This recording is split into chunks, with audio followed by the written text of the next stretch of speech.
సింహాసనముపై ఆసీనుడా, దేవదూతలు ఆరాధించు పరిశుద్ధుడా.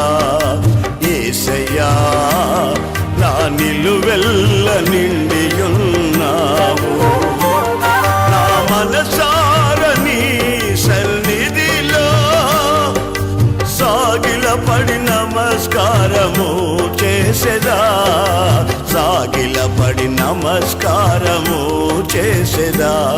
నా మనసార నీ సన్నిధిలో సాగిలపడి నమస్కారము చేసెదా, సాగిలపడి నమస్కారము చేసెదా.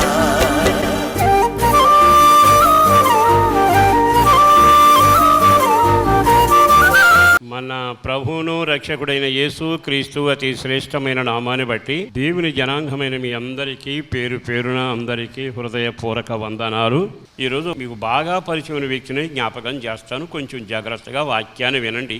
సమూయేలు మొదటి గ్రంథం 17వ అధ్యాయము 32వ వాక్యం. ఈ ఫిలిష్తీయుని బట్టి ఎవరి మనస్సును కృంగ నిమిత్తము లేదు, మీ దాసుడైన నేను వానితో పోట్లాడుదును అని దావీదు సౌలుకు చెప్పాడు. ఆ ఫిలిష్తీయుడు రావడం, కేకలు వేయటం 40 రోజుల్లో జరిగింది.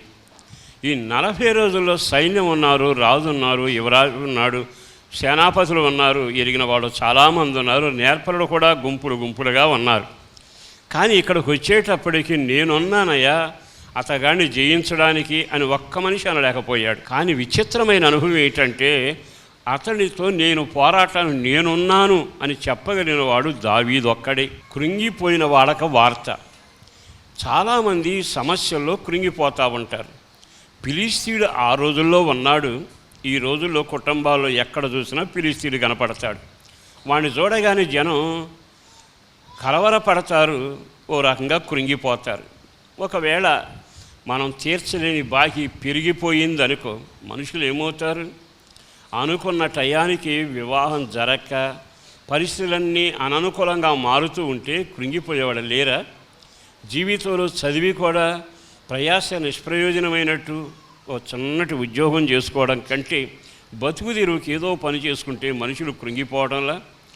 అన్నదమ్ములంతా ఐక్యతగా ఉంటామనుకుని పెంచబడిన వాళ్ళు ఒకరు శత్రువులు అయిపోతే పరిస్థితి ఎలా ఉంటుంది? నా కాపురం పచ్చగా ఉండాలంటే ముండ్ల కంపలాగా తయారైతే కృంగిపోయేవాళ్ళు లేరా? ప్రపంచంలో ఎక్కడ చూసినా కృంగిపోయేవారు ఉంటూనే ఉన్నారు. కానీ కృంగిపోయేవారి జీవితానికి పరిష్కారం ఎక్కడా? సమాధానం చెబుతున్నాడు, నీ దాసుడైన నేను పోరాడుతాను, నేను పోరాడుతాను. ఈ మాట విన్నాక అక్కడే నీవు నిలబడి నీ కళ్ళ ముందు కృంగిపోయిన వాళ్ళు చాలామంది ఉన్నారుగా. వాళ్ళందరికీ కారణం ఒక్కడే, అపవాది ఫిలిష్తీయుడు. వాడు బయలుదేరితే ఎవరినైనా ఎక్కడైనా ఎప్పుడైనా కృంగజేస్తాడు. అయితే ఇప్పుడు నేనున్నాను అతనితో పోట్లాడుతాను అని చెప్పగలిగిన వాని కొరకు దేవుడు ఆకాశం నుండి తొంగి చూస్తున్నాడు. సమూయేలు గ్రంథంలో ఆ స్థాయికి మనం ఎదగలిగామా? దేవుడి దగ్గర పుచ్చుకునే అలవాటయ్యాయి, అన్నీ చప్పట్లు కొట్టి అలవాటయ్యింది. కానీ పోరాడతానని మనస్ఫూర్తిగా రంగంలో దిగగలిగిన వ్యక్తులు ఎవ్వరూ లేకపోవడం బాధాకరం. అయితే ఈ శుభవేళ ఈ మాటలు విన్నాక వాక్యం ముగిశాక తప్పక మీరు లేపబడుదురుగాక. నిశ్చయముగా నేను పోరాడతానని చెప్పగలిగిన ఒక ధైర్య నిరీక్షణ నిబ్బరం నీ గుండెల్లో మొదలవునగాక. అంత మాట ఇతగాడు ఎలా చెప్పాడు? అసలు కొన్ని మాటలు చెప్పాడండి. అంటే నేనున్నానని చెప్పగలగడానికి కొన్ని ఆధారాలు ఉండాలి, అనుభవం ఉండాలి. అనుభవం లేకపోయినా ఆధారం లేకపోయినా దేవుడే నీకు తెలియకపోతే నీ వల్ల ఏమీ కాదు. ఇతరులో ఉన్న కొన్ని లక్షణాలు ఈరోజు చెబుతాను. 34వ వాక్యాన్ని ప్రారంభిద్దాం.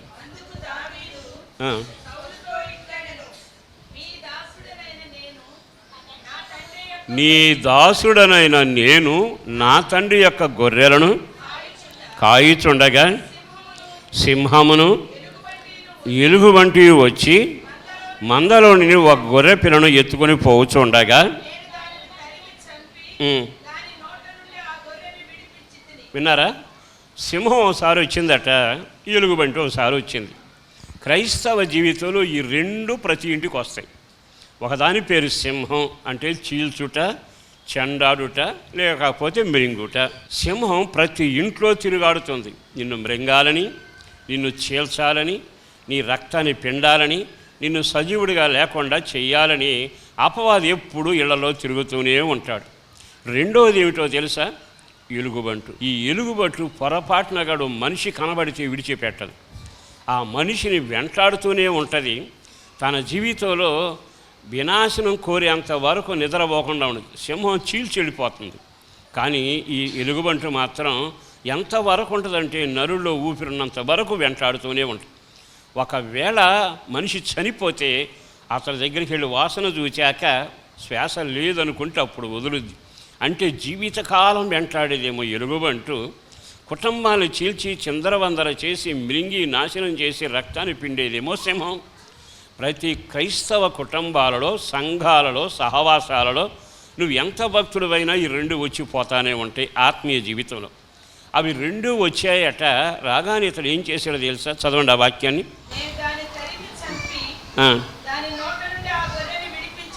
ఇక్కడికి ఒక భాగం అంటే ఎదురెళ్ళాడు, పరిగెత్తాడు, సింహాన్ని చీల్చాడు, గొర్రెపిల్లను కాపాడాడు, ఎలుగుబంటిని కూడా హతమ చేశాడు. అంతవరకు బాగానే ఉంది. కానీ రెండో మాట చెప్పాడు. ఏమని రాశాడు? ముందు ఎవరి మీదకి వచ్చింది? సింహం ఆ మంద మీదకి వచ్చింది. సింహం తన దండు మీదకి వచ్చింది. ఎప్పుడైతే ఆ దండులో ఉన్న గొర్రెపిల్ల, ఆ గుంపులో ఉన్న గొర్రెపిల్లను నెమ్మదిగా బయటికి తీశాడో వెంటనే ఆ సింహం అట ఇతగాడి మీదకి వచ్చిందట. విన్నారా? మీ వ్యక్తిగత జీవితంలో మొదట సమస్య ఇంట్లో ప్రారంభం అవుతుంది. నీ పిల్లల మీద, పెద్దల మీద, వ్యాపార వ్యవసాయాల మీద. తర్వాత నడిపించే నాయకుడెవరు, ఆ ఇంట్లో తల్లి ఎవరు, తండ్రి ఎవరు గమనించి గొర్రెపిల్ల విడుదల పొందితే దానికి అక్కసు, కోపం, క్రోధం ఎక్కువైపోయి ఇతగాడిని నేను హతమార్చాలని కంకణం కట్టుకున్నట్టుగా మీద పడదు. సాతాను ఎప్పుడు తోక ముడుచుకుని వెళ్ళిపోదు.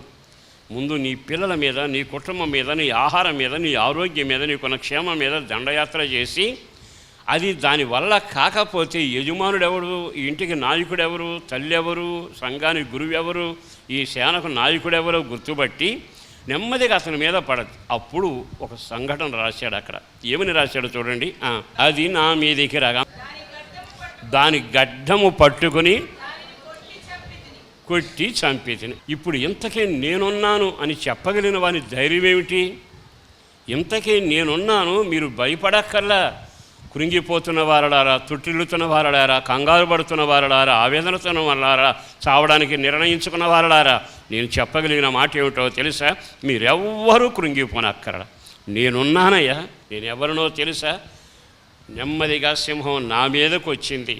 దాని గడ్డం పట్టుకుని నేను చీల్చి కొట్టి చంపి తిని. విన్నారా? సహజంగా సింహం ఎప్పుడు పైనే ఉంటుంది. పాములాగా కింద కానీ మరొక జీవిలాగా కింద కొనదు. ఎంతసేపు పైనే ఉంటుంది. అది పరుగు కానీ వేగం కానీ నోరు తెరిచిన మనిషిని మించే ఉంటుంది. కానీ ఇతడు ఏం చేశాడో తెలుసా? దాని గడ్డం పట్టుకుని ఇట్లా పట్టుకుని గట్టిగా చీల్చాడు. బాగా ఆలకించండి.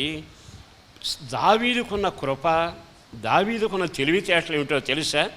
సింహాన్ని తరిమి తిని అనలా, సింహాన్ని కొట్టి తిని అనలా. సింహాన్ని నేను గడ్డం పట్టుకుని ఇట్లా కిందకి తీసి వాని జీవితాన్ని చేయాల్సిన కార్యక్రమాలను నేను చేశాను. మనిషి ఎత్తులో ఉన్నాడు, సింహం ఆ ఎత్తులోనే ఉంది.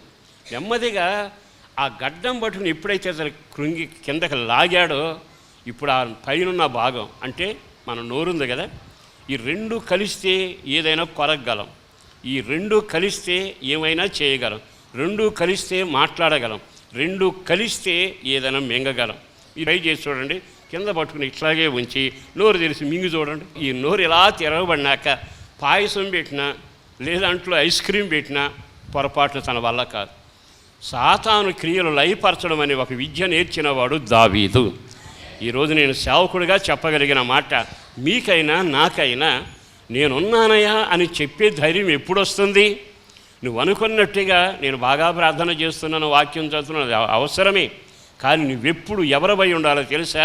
మింగేవాడి గడ్డం నా చేతిలో ఉండాలి. నువ్వు అనాల్సింది ఏమిటంటే వాడు మింగాలని వస్తాడు, మింగనీయకుండా నేను చేస్తాను.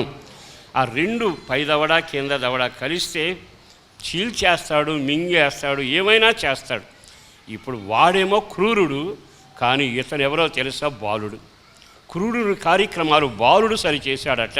ఇంతకీ నువ్వు చేసింది వల వేశానండి, మెడకు గొలుసేసాను అలా, దాని గడ్డం నేను పట్టుకొని కిందకి లాగాను. ఈ రోజున విశ్వాసులు ఎవరో తెలుసా? డబ్బున్నవాళ్ళు, తెలివి ఉన్నవాళ్ళు, బలగం ఉన్నవాళ్ళు కాదు. సాతాను గడ్డం నీ చేతిలో ఉండునగాక.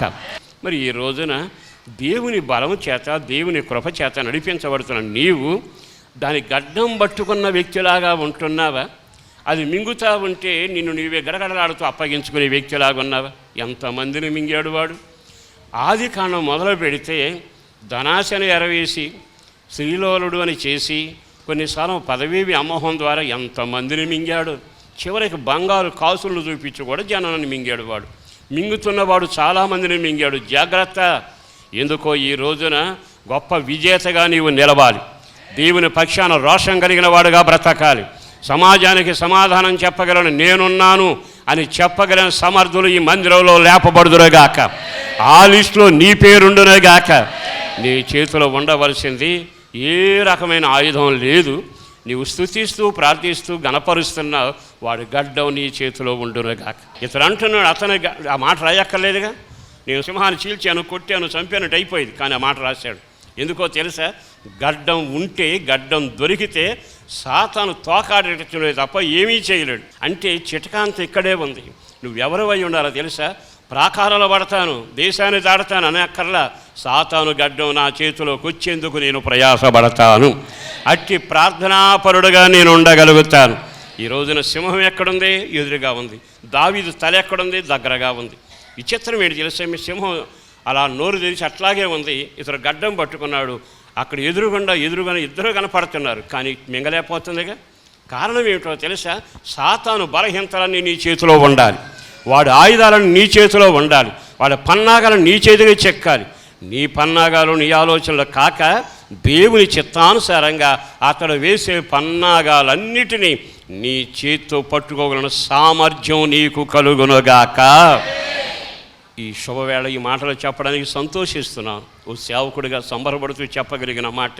మనకు బలం లేకపోయినా, తెలివి లేకపోయినా, చదువు లేకపోయినా, సంస్కారం అబ్బకపోయినా, 10 మంది వెంటబడలేకపోయినా మనం ఎవరమై ఉండాలో తెలుసా? ప్రభువా, అపవాది గడ్డాన్ని నేను పట్టుకుని చీల్చగలిగిన ఆ స్థాయిలోకి నా భక్తిని పెంచయ్యా. ఆ స్థాయిలోని నన్ను ఆత్మలో ఎదిగించయ్యా. వాడు తల నా తల దగ్గరగానే ఉంటుంది. అయినా వాడు నన్ను మింగటం కాదు, కానీ వాడు నోరు తెరిచి జీవితంలో నష్టపోయే వ్యక్తిలాగా ఉండాలయ్యా. వాడి నోట్లో ఒక్కరైనా వెళ్లకుండా కాపాడబడాలి. అందుకు నేనున్నాను అని చెప్పగలిగే మాట ఒక్కసారి దావీదు సౌలుకి చెప్పాడట. సౌలు తక్కువవాడు కాదుగా, రాజుగా అన్ని విద్యలు నేర్చినవాడేగా. అతగాడికి అర్థమైంది ఇతను బోధ. అంటే నీ చేతికి సింహం గడ్డం దొరికిందా? నేను రాజునే, రోజు ఆడు అరుస్తూ ఉంటే భయపడి చేస్తున్నా. నా చేతికి ఆడు గడ్డం దొరకల. అసలు గడ్డం దొరకాలని పోరాడింది ఎక్కడ? చాలాసార్లు మన జీవితంలో దీవించు ప్రభువా, ఆశీర్వదించు ప్రభువా, అంచనాల మించిన కొలతలో వేసి రేపొచ్చే సంవత్సరానికి సాక్ష్యం చెప్పేట్టుగా 3 అంతస్తుల బిల్డింగు, లేదంటే 5 కారులు, మా పిల్లలంతా అమెరికాలో, దేశంలో అంతరికంటే నేనే అన్నట్టుగా చేయి ప్రభు అంటున్నాను. కానీ వాడు గడ్డం నా చేతికి అప్పగించయ్యా అని అనగలిగామా? అట్లాంటి ప్రార్థన చేయగలిగామా? ఆ చేసిన రోజున నీవు ధన్యుడవు. నీ వలన సమాజానికి మేలు జరుగునగాక. నీ వలన కృంగిన వారు లేపబడుదురుగాక. చల్లబడిన వారు నిన్ను బట్టి బయటికి వచ్చుదురుగాక. నష్టపోయిన వారు తిరిగి తల ఎత్తుకుని తిరగగలిగే కార్యం అది నీ వల్లే జరుగునగాక. 2వ మాట చెబుతాను. 37 ఎలుగుబంట్ల బలము నుండి సింహ బలము నుండి రక్షించిన యెహోవా ఈ ఫిలిష్తీయుని చేతిలో నుండి కూడాను. అంటే ఇద్దరితో నేను పోరాడాను, జయం కలిగింది. ఇప్పుడు 3వ వాడు ఎదురయ్యాడు. ఇత్తడి కప్పుకున్నవాడు, గొప్పవాడు, అరుపులు కరుస్తున్నవాడు, ఇంతకీడి సున్నత లేనివాడు. ఇంతకీ ఇతడు ఎవడంటే కృప లేనివాడు. ఇతను ఎవరయ్య అంటే జ్ఞానం లేనివాడు, పర సంబంధం బలం లేనివాడు, ఇహ సంబంధం ఇత్తడి బలంతో బతికేవాడు. వీడి నుండి కూడా, ఈ శత్రువు నుంచి కూడా, ఫిలిష్తీ నుంచి కూడా నా దేవుడు నన్ను రక్షించబోతున్నాడు. మొదటి మాట గడ్డం పట్టుకోవడం. రెండవది ఏమిటంటే తాను ఒక సాక్ష్యాన్ని చెబుతున్నాడు. ఏమని సాక్ష్యం? గతంలో నాకు అది చేశాడు, గతంలో ఇది నాకు చేశాడు, గతంలో ఈ కార్యం చేశాడు. ఆయనే వీడు నాకెంత ఎదురొచ్చి నిలబడినా వీడు కూడా ఎంత ప్రయాసపడిన వీడిని కూడా నీవు నా చేతికి అప్పగిస్తావని, నన్ను తప్పిస్తావని నేను ఎరుగుదును. నీ మాట నీ ప్రతిష్టకు గుర్తుగా కనబడాలి. నీ మాట ప్రార్థనాపరుడుకు గుర్తుగా కనబడాలి. నీ మాట నువ్వు చేసే కార్యానికి సంకేతంలాగా కనబడాలి. చాలాసార్లు మాటలు చెప్తానే ఉంటాం, ప్రసంగాలు చేస్తూనే ఉంటాం, ప్రార్థనలు చేస్తూనే ఉంటాం. తన దాకా వచ్చాక అర్జెంటుగా పారిపోయి ఆ సేవకుల మధ్యలో కూర్చుని చలిమంటల్లో చలిగాసుకుని పేతురులమైపోతాం. ఎందుకని? నీ వ్యక్తిగత జీవితంలో నీ మాట నీకు బలపరచడం లేదా? నీ సాక్ష్యం నిన్ను బలపరచడం లేదా? దేవుని దగ్గర గతకాలంలో పొందిన మేలుడు నీ నడికట్టును బిగించడం లేదా? కొంచెం ఆశగా, ఆసక్తిగా, జాగ్రత్తగా ఈ మాటలు వినండి. 2 సంవత్సరాలు మా ఇంట్లో కరువును తప్పించాడండి, 2 ప్రాణాపాయనుడు కాపాడాడండి దేవుడు అంటున్నావే అన్న వ్యక్తివి 3వ విషయం వచ్చేటప్పటికి ప్రతి వానికి 3 అవకాశాలు ఇవ్వబడతాయి. ఈ 3 అవకాశాల్లో నువ్వు దాటితే విజేతగా నిలబడతావు. మొదటిది సింహం, రెండవది నీ వ్యక్తిగత జీవితంలో కనబడుతున్న ఎలుగు వంటు, 3వది ఏమిటో తెలుసా? నేను హతమార్చడానికి అరుపుల కేకల అల్లరితో రాగలిగిన నిన్ను మించిన ఎత్తైన సున్నతి లేని ఒక వ్యక్తి ఎదురవుతాడు. ఇప్పుడు నేను చెప్పాల్సింది, సున్నతి లేని వ్యక్తి, సున్నతి కలిగిన వ్యక్తి. భక్తిహీనుడు, భక్తి గలను నీవు. ఇప్పుడు పైన సింహాన్ని గెలిచావే, పైన ఎలుగుబెండుని గెలిచావే, ఒక భక్తిహీనుడు నీకు ఎదురవుతున్నాడుగా, ఒక పరిహాసకుడు నీకు ఎదురవుతున్నాడుగా. నిలువున ఇత్తడి గప్పుకుని తన గొప్పలు తానే చెప్పుకుంటున్నాడే, వాడు కదా ఎదురవుతున్నాడు. అప్పుడు నువ్వెవరవై ఉండాలో తెలుసా? వాడు సున్నతి లేనివాడు, నేను సున్నతి కలిగిన వాడను. వాడు భక్తిహీనుడు, నేను భక్తి కలిగిన వాడను. వాడు మనుషుని బలం మీద, తన మీద ఉన్న అధికారాన్ని మీద, ఇతర మీద నమ్మకం ఉంది. నేనైతే సజీవుడని యెహోవా మీద ఆశ పెట్టుకున్నాను. ఆ వాక్కు నీలో నుంచి విడుదల కావాలి అని జరిగిన మాట జరిగింది కానండి, అవుద్ది కానండి అంటే అర్థం ఏంటి? భక్తిహీనుడు తోడైతే నువ్వు జారిపోతావు, విమర్శకులు ఎదురైతే వంగిపోతావు, అపహాసకులు నీ చుట్టుంటే కంగారు పడిపోతావు, నిన్ను పొగిడే వాళ్ళు ఎక్కువైతే దుమ్ము రేగిన నీ జీవితం బద్దలైపోతూనే ఉంటుంది. కారణం ఏంటంటే భక్తిహీనుడితోనే నీ పోరాటం. శత్రువు ఏ రూపాన్ని వస్తాడు? నల్లగా అంగీ వేసుకుని రాడు, నీతోనే ఉంటాడు, నీకు అతి ముఖ్యమైన వాడిగా ఉంటాడు, ప్రాణానికి ప్రాణం అంటాడు, అన్నీ చేస్తాడు. కానీ వానిలోని భక్తిహీనత ఏదో రోజున నిన్ను మింగబోతుంది. అప్పుడు నీ నోటి మాటలోనే ఆ సాక్ష్యం వినబడాలి. అన్యుల మధ్య నీ సాక్ష్యం ఎలా ఉంది? నేను చెబుతాను, 5 సార్లు నన్ను విమానం ఎక్కించాడు, ఒరిగేదే ఉండదు. అది దేవుడు చేసిన కార్యం, అంతవరకు చెప్పుకున్నాం, దేవుడు నన్ను జ్ఞాపకం చేసుకున్నాడని. కానీ నువ్వెవరవై ఉండాలో తెలుసా? భక్తిహీనుని చేతిలో తల్లకిందులు అవ్వకూడదు. అక్కడ రాయబడింది, వీడు సున్నతి లేనివాడు. ఒక సున్నతి లేని వాడిని సహవాసం మొదలుపెట్టి నీ జీవితాన్ని ఎందుకు పాడు చేసుకుంటున్నా? వాడి అపవిత్రత నిన్ను అంటుతుందని తెలియలేదా? నువ్వు చేయగలిగింది అతను అంటాడు, ఇతని చేతిలో నుంచి కూడా. అంటే వీడు దౌర్భాగ్యమైన వలలాంటివాడు.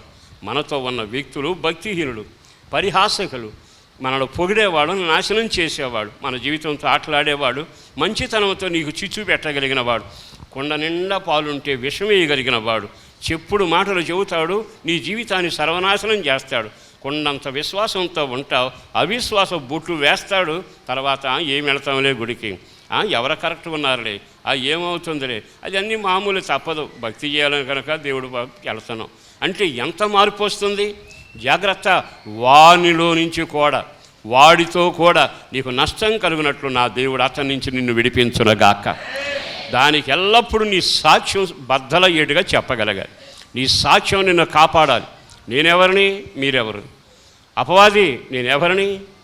ఒకవేళ శరీరం ఊడిపోయి ఎముక మిగిలిపోయినా ఇంకనూ నేను ఆయన యందే ఆనందిస్తాను, ఆయన కొరకే కనిపెడతాను. నిప్పులు చెలరేగినా, 7 అగ్ని రేగినా నా దేవుడు నన్ను తప్పించగలిగిన వాడు, నేను సున్నతి పొందినవాడను, నేను రక్షించబడిన వ్యక్తిని, వాక్యం ద్వారా బ్రతుకుతున్న వాడిని, సాక్ష్యాన్ని నిలబెట్టుకున్న వాడిని, పరాయి దేశంలో నా దేవుని బలిపీఠం దగ్గర దాకా ఎక్కడ వంగనవాడను. తర్వాత జరిగింది ఏమిటి? అగ్ని ఏం చేయలేకపోయిందిగా, సింహం ఏం చేయలేకపోయిందిగా. చివరి వాక్యాన్ని ఒక్కసారి మీరు చదవండి. వీని చేతిలో నుంచి కూడా, ఎక్కడ? అంతేనండి, ఈ ఫిలిష్తీయుని చేతిలో నుంచి కూడా, ఈ 3వ శోధనలో నుంచి కూడా, నా శత్రు ఎంత భయంకరంగా సున్నతి లేని వాడి ఎదిగినా వాడి చేతిలో నుంచి కూడా నా దేవుడు నన్ను రక్షించగలిగిన వాడు. ఆ సాక్ష్యం అతని జీవితాన్ని ధైర్యపరిచింది. ఇప్పుడు అంటాడు, నేనున్నానయ్యా, నేను పోరాడతాను, మీకెందుకు భయం? కృంగిపోబాకండి, కంగారు పడిపోకండి, చల్లబడిపోకండి, మందిరం మానుకోకండి, నష్టపోకండి, ప్రాణాన్ని పోగొట్టుకోబాకండి. మరి ఈ మాట విన్నాకైనా నీ వ్యక్తిగత జీవితంలో ఆకాశమందున దేవుడు చూస్తాడట.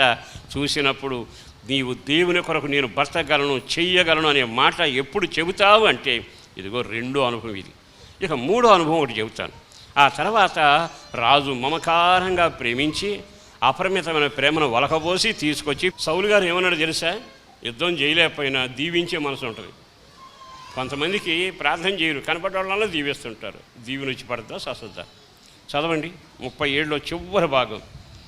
అందుకు సౌలు, పొమ్ము, యెహోవా నీకు, దావీదు యెహోవా నీకు తోడై ఉండును గాక. నాకు తోడై ఉండడయ్యా, నా కొడుకు తోడై ఉండడు, మా సైన్యానికి తోడై ఉండడు, యుద్ధభూమిలో సైనికులకు ఎవ్వరికి తోడై ఉండడు, నీకే తోడై ఉంటాడు. ఒకసారి ఆగి ఆలకిస్తే, నన్ను దీవించిన వాడే నిన్ను దీవించునగాక, నన్ను నడిపించిన వాడే నిన్ను నడిపించునగాక, నన్ను బలపరిచిన వాడే నిన్ను బలపరచునగాక అనే మాట చెప్పగలగాలిగా. ఆ మాట అంటలా, పొమ్ము అయ్యా, నేను కానీ కదలలేనుగా, నువ్వు పొమ్ము, నేను ఎట్లాగాడి చేతిలో సావలేనుగా, నువ్వే పోయి సావు అన్నట్టు ఉంది అని అంటాడు. పొమ్ము, యెహోవా నీకు తోడై ఉంటాడు.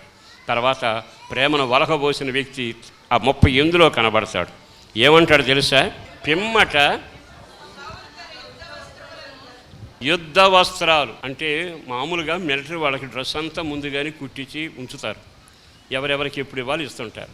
కానీ ఇక్కడ ఏమన్నాడు తెలుసా? కుమారుడా, మన శాలలో యుద్ధ వస్త్రాలు ఉన్నాయి, కవచాలు ఉన్నాయి, శిరస్త్రాణం ఉంది, నువ్వు తీసుకుని వెళ్ళు అని అనలా.